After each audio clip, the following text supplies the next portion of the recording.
far off what Russell is doing. Russell purple in all three sectors as well. I must say, a great lap from him. Yeah. All right. And we'll see what Verstappen quite hard, really, as he comes towards the final couple corners. And onto the power, onto the throttle he goes. DRS wide open. Across the line comes Max Verstappen. It's only 10th place for him. Only 10th position. I would have expected slightly higher, considering that Tsunoda went up into third. And that's been quickly displaced by Albon. But yeah, great lap there from Tsunoda. Max Verstappen, though, where did he lose all of that time? It looks like the final sector, half a second lost in the final sector there for Max, and that's the reason he's ruined his lap. I don't know if he backed off or he made a mistake, but clearly something is going on down there at Red Bull. They know that they've upgraded. Oh, the lap was looking fine until the final two corners. That's what they say. So yeah, he's had to back off somewhere in the final two corners, made a mistake, and that was his lap ruined. But let's just say he was half a second quicker in the final sector. He had the same final sector as Tsunoda, then he would be right up there, in front of Tsunoda, actually, up in 5th position where Albon is right now. So yeah, Red Bull is looking all right. It's not that slow that Verstappen's going to be down in 13th place. Antonelli, purple in the middle sector. Now he goes quicker than his teammate in the middle sector. Not overall, though. That's only 3rd place for him. We got Gasly in 2nd position. And we've got Sainz across the line. 4th place for him. Looking good there. Looking good for the Williams. And Sainz is on a used set of tyres as well. On a used set of tyres, he goes slightly slower than Kimi Antonelli, and Antonelli was on a fresh set. So pretty good going. And I must say, Pierre Gasly, what is Gasly doing? He is on a medium set of tires and is still up in 2nd position. It's just like Gasly just turns into prime Ayrton Senna whenever he feels like it, and then the next day he'll just pretend like nothing happened and just go about driving a normal race. It's very strange. I don't know how he's doing that. It must be just really low fuel loads, but I don't see why Alpine would be running really low fuel loads. It makes no sense for them in practice. What you ideally want to be doing is running high fuel loads, understanding the tire wear, understanding the degradation and the relationship between, your car getting lighter and your tires wearing out. At some circuits, your tires don't wear out too much, and your car does get significantly lighter because you spend a lot of time on the throttle, which means that overall your lap times go down as the stint progresses. In some of the circuits, because the tire wear is so high, your lap time actually continues going up. Your tires may get your car may get lighter, but because your tires wear out so much, your lap times may go upwards. Okay. Yeah, we got most of the drivers currently in the pits, to be honest.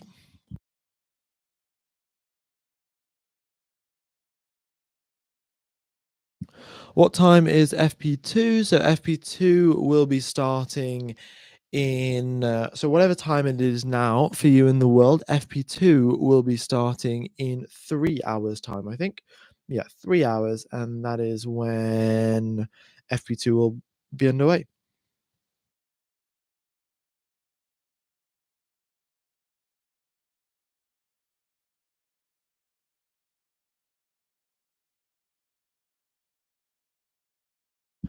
What are your predictions for Sunday's race? Honestly, I can't tell you that. It's a little bit too far out, really, what my predictions are for Sunday's race. I would say Fernando Alonso scores points, though. I'd like to think that happens here in Imola. And apart from that, I have no other predictions, at least for now.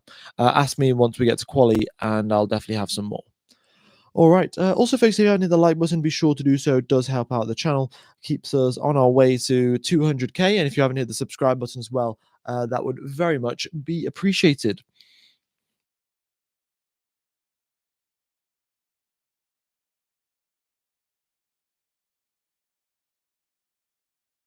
Okay, what else have we got going on? Why is Max not doing so great? Which corners are you suffering the most with the lack of front? Basically, Verstappen just saying the car is not turning in as much as he would like. It's been a pretty consistent complaint of Max Verstappen. We know that he likes a very pointy car, and it's not turning in as much as he would like. So then the team are asking him, which corners are you losing most of the lap time here, Max, because the car's not turning. And then Verstappen has come over the radio, and I think he said turn 7 and a couple more corners as well. But regardless, the team's trying to diagnose the issues here. We're only 30 minutes into practice. They've got to pick the setup still for the rest of the weekend, and they're going to diagnose any issues that they have in the hopes of making the car quicker. How lovely of Red Bull letting the rookie Franz Hermann drive in FP1. Yeah, I know, it's very, very kind of them. And I think it's great that Red Bull are trying out new rookies that are actually quick. Um, yeah. All right, we got Charles Leclerc saying helmet lift is horrible. That's helmet lift is a phenomenon. Basically, as you speed up, the helmet sort of is like trying to pull your head off. Essentially, it's a very strange thing, but it happens to motorcyclists as well. Especially if you're going at very high speeds. The aerodynamics of the helmet itself sort of creates a little bit of lift rather than downforce, and that sort of just yanks your head upwards. So yeah, it's some motorcycle helmets have little like rear wings essentially just on top of the helmet to try and reduce this phenomenon. And Leclerc will have to do something about that as well, to make sure that, well, his neck doesn't get under too much strain. Of course, I mean, the drivers are already under so much strain from their necks, but don't want to be adding to that unnecessarily. Hello, would you mind explaining your new display setup? Yeah, so we got the speed trap speeds here on the bottom middle. As you can see there, Bortoletto 291 kilometers per hour down through the speed traps, and then we've got the team radios to the right. On the left hand side, we've got one column of team radios, and then the right hand side is the next the overflow. So basically, once it falls off the left column, it goes onto the right column, so you can still read it while if the team radio is coming through really really quickly. And then just on top of the team radios, we've got the fastest sectors. So as you can see there, Sainz came across the line. He was second quickest in the third sector. Antonelli, is quickest in the middle sector. Verstappen is quickest in the first sector. It's basically just telling you what are the sector times for the fastest sectors of the lap.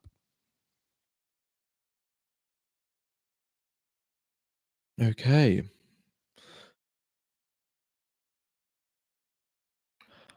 So yeah, a really good lap there from Sainz as well, and he's on 9 lap old soft tires. I don't know how he's doing it. 9 lap old softs, and Carlos Sainz is in second position.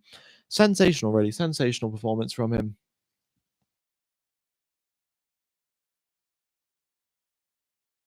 Okay, it looks like they're changing something on Charles Leclerc's screen. I don't know. He's coming over the radio saying the screen is too small. It's only the font, the display only changed by millimeters. I'm not sure. This maybe the sun is sort of shining onto their steering wheel and he can't read what it says.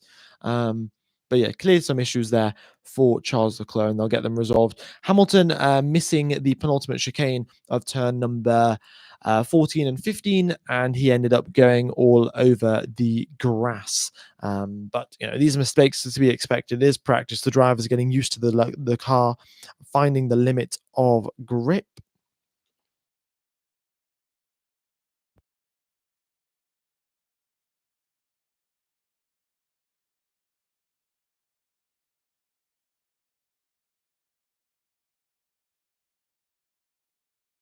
All right. Also, if you guys are interested in watching the Formula One coverage for a pretty cheap price, then what you can do is get Surfshark VPN. There's a link in the description. There's a link in the pinned chat comment. Essentially, you get Surfshark from via my link. It's $2 a month for if you buy the 2-year package, so you do have to pay quite a bit upfront, but overall it works out to $2 a month. You join an Austrian VPN server, which is quite straightforward. You just click on Austria, and then you search ORF into Google, and then you enjoy. Really, you make an account, you log in, and you watch Formula One. Job done. So it's $2 a month rather than the 30 or the 40 compared to depending on wherever you live. And if you guys are interested, go ahead and check that out. Okie dokes. F1 Gamer, the green stripes for the DRS zones were really helpful last race. Oh yeah, I'm going to set those up. With this new laptop that I've got, I have been a little bit swamped in getting everything transferred over from my old laptop to my new laptop, and I forgot to transfer over the DRS lines. So I will add that in time for FP2. Yeah, I haven't totally forgotten. Okay. Is there a chance the Ferrari driver not screw up and at least one driver gets a podium? Yeah. I think Ferrari definitely could. It's going to be tough with the McLarens and Max Verstappen being so quick, but there is always a chance that they can pull out a good lap. I think Leclerc as well could pull out a sensational lap here in Imola, and then it's pretty difficult to overtake. So we'll just have to wait and see. You think Oscar can still continue from winning? I think Oscar definitely can. He's won the past 3 races in a row, and I'm sure he'll be looking to make it 4 in a row. As of right now, Norris in sixth position, Piastri in 13th. The lap time difference between the two drivers is 4 tenths of a second. However, Piastri is on a quick lap here, so we'll wait and see what happens once he finishes his lap. Okay, F1 Gamer, another suggestion: red dots for DRS detection points. That was also on my list of things to do. But yeah, thank you very much for the suggestion, and I will have that done in time for FP2. It's pretty handy, to be honest, especially once we've got two drivers battling away for DRS and closing that gap down to 1 second. We'll wait and see. Well, it'll become very useful in the race. All right, we got Piastri across the line, first place for him. So now the pace difference was Piastri was being 4 tenths behind Norris, and now he is 6 tenths ahead of him. So really nice job there. Which laptop did you get? I got a Asus VivoBook. Yeah, Asus should sponsor me. Really, technically, I'm using their laptop and doing a little bit of advertising work here. So maybe Asus get over the phone. That'd be nice. Okay. Whereas the speed trap in the circuit, the speed trap is just before the braking zone of turn number 2. So the drivers are barreling their way down the start finish straight, and then that is the DRS zone. Or maybe it's the start finish line. I'm pretty sure it's just before turn number 2, but I will cross check that in time for FP2 as well. Okay. Yeah, we got 26 minutes left of the session. I'll take you through a lap of the circuit. We got Alex Albon across the line. Quickest through the speed traps, 295 for Alex Albon. Very, very nice. And yeah, okay. Yeah, why not? Let me take you through a lap of the circuit. So it's a pretty tricky circuit, to be fair. You come out of the final corner, and if you get onto the power a little bit too early, then you do exactly what I just did there, and you spin into the barriers.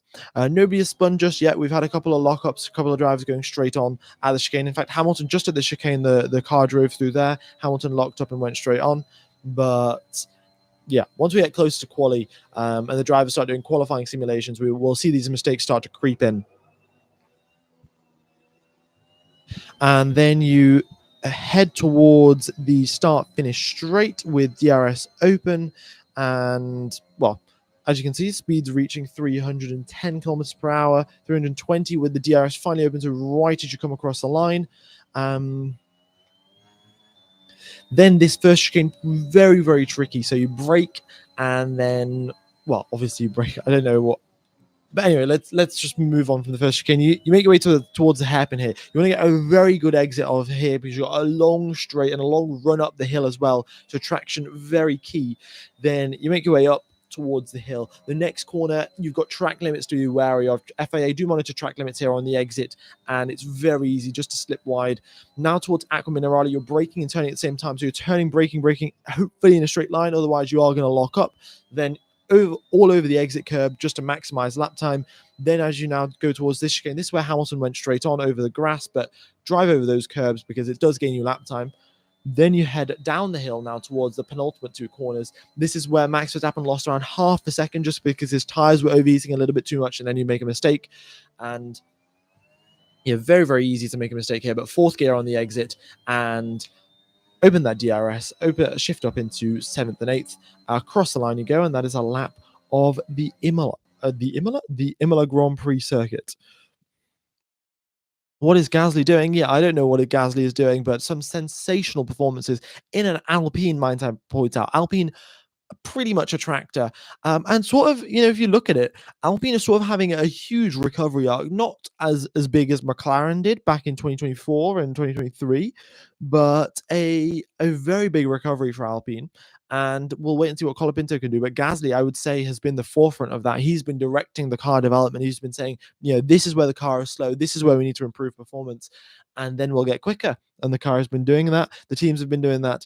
And yeah, bit of a shame that they've got such a bad management system, really.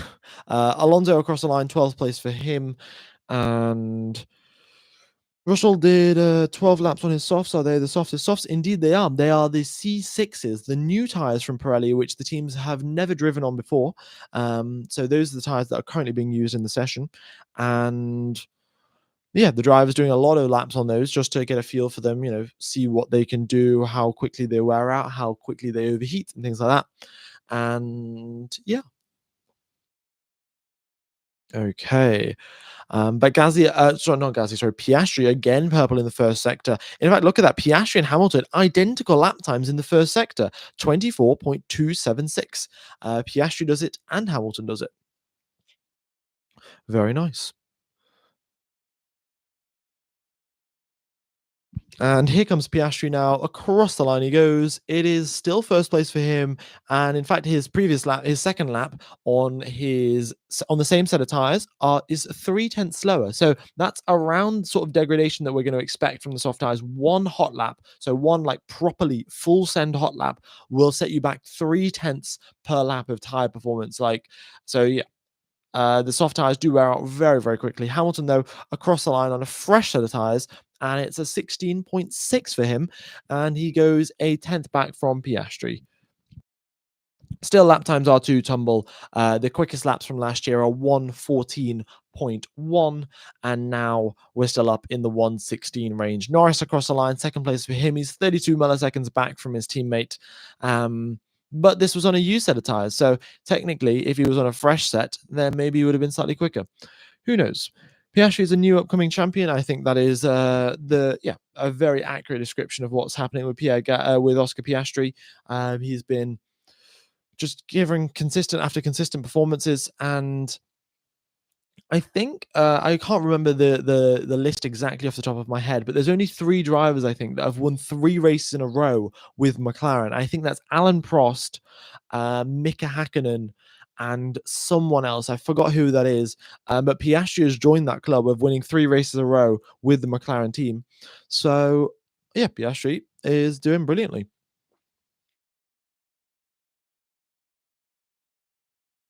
F1 Gamer, where is the speed trap?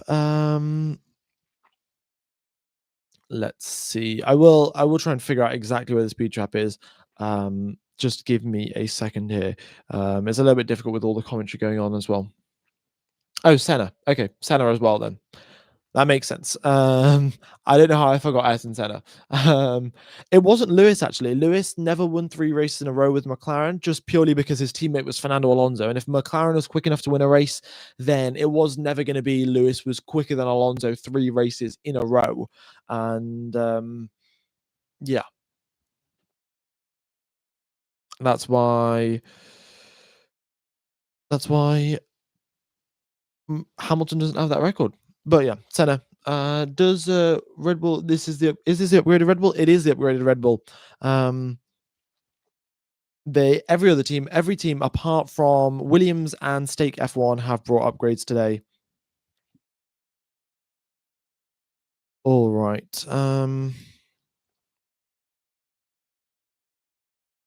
Behrman dives into the pits, and we've got a couple more drivers starting their flying laps. Oh, in fact, no, Hulkenberg also dives into pits. I think Ocon's coming in as well. Back then, Hamilton was a rookie, and and now Alonso's the rookie. Indeed, yeah. How the times have changed. The speed trap in Imola is located at the end of the stretch between Variante Alto and Ravazza. It is? Okay. Interesting. I did not think that's where its location was. But maybe it is. I will just double check. But I've picked the right one, I'm pretty sure. We'll just wait and see. We'll wait and see. Anyway, regardless, as you can see, Albon is quickest through the speed trap, and it's a pretty typical sign, really. Alex Albon quickest through the speed traps. The Williams is so slippery in a straight line, and Albon typically runs a pretty low downforce setup, so that's why he does so well. All right, we got Sainz on a flying lap here, and it is a 24.22 in the first sector. Goes quicker than his teammate by a fraction of a tenth. Looking good there for Carlos Sainz. Let's see his middle sector. Not so quick, I don't think. He's actually on a fresh set here. So let's see. Actually, no, he's a yellow in the middle sector. Not ideal, and he's a 3/10 slower than Piastri. However, his final sector is looking really good. Um, so Oh yeah, the speed trap is actually where turn 16 is, folks. Apologies there. I thought it was. This is a huge radio message to Colapinto. Oh my god. Um, anyway, yeah, the speed trap is where turn number 16 is marked on the circuit. Apologies for that. I thought it was down the main straight. I don't know what that radio is. It's just a huge radio message to Colapinto. All right. They're having a full blown conversation. They're writing a novel.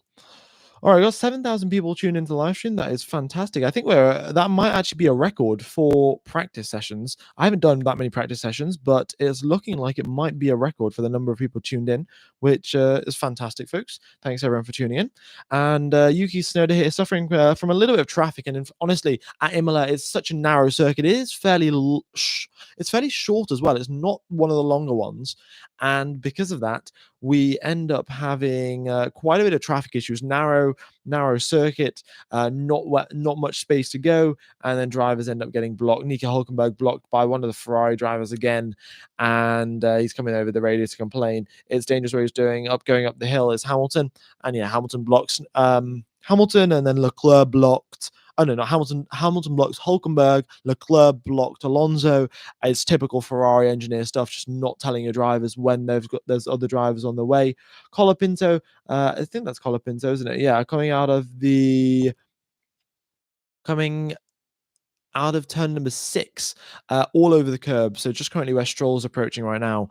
Um, all over the curb, all over the gravel. It is a very tricky part of the circuit, to be honest, because you are braking and turning at the same time. You want to brake in a straight line, ideally, but sometimes, if you turn ever so slightly late, like a split second too late, then you do have to compromise your line, start braking and turning at the same time, and well, then you go off into the gravel.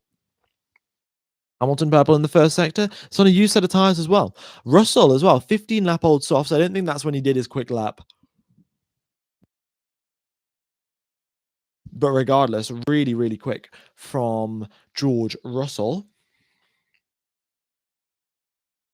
And Verstappen is in 7th position. A lot of work to do for the Red Bull team. They've brought upgrades, but so has every other team on the grid.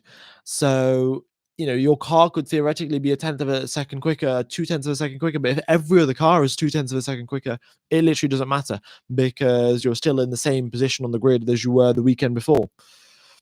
You need more upgrades in the teams, more upgrades, more performance, and Red Bull is lacking that. Okay, why is Max coming out? I think Tsunoda's just made his way out onto the circuit. Oh no, actually no, he hasn't. Tsunoda's just on a lap. I'm guessing that Max just hasn't come out because there's not much for him to do right now. They've analyzed the data on the soft tires. They'll